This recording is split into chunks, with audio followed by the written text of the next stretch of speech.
আজকে আমার মেয়েটা দেখো কত সুস্থ, আর সুস্থ আছে বলে কি সুন্দর খেলু করছে। রাত্রেবেলাও কালকে ঘুমটা ভালো হয়েছে।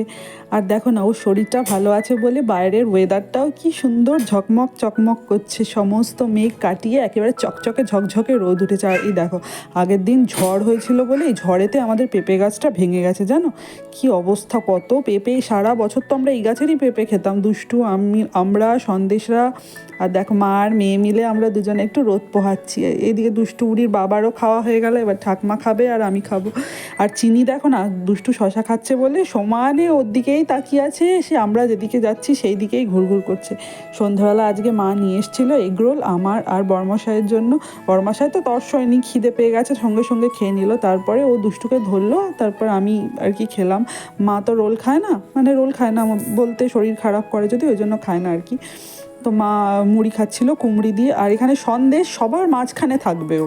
ও আর কি মধ্যমণি আর কি সবার। দেখো না, দুষ্টু তো ওকে একেবারে চটকে চাটকে একসা করে, মানে কি যে করে সন্দেশকে তোমরা না দেখলে বিশ্বাস করবে না। আর এদিকে আজকে অনেক দিন পর রুটি করছি জানো, রাত্রে খাওয়ার জন্য। আমাদের তো এখন রাত্রে রুটি খাওয়াই হয় না, মানে নয় কচুরি হচ্ছে, নয় পরোটা হচ্ছে, নয় ভাত হচ্ছে। এই রুটি যে কবে লাস্ট করেছিলাম আমার তো মনে নেই বাবা।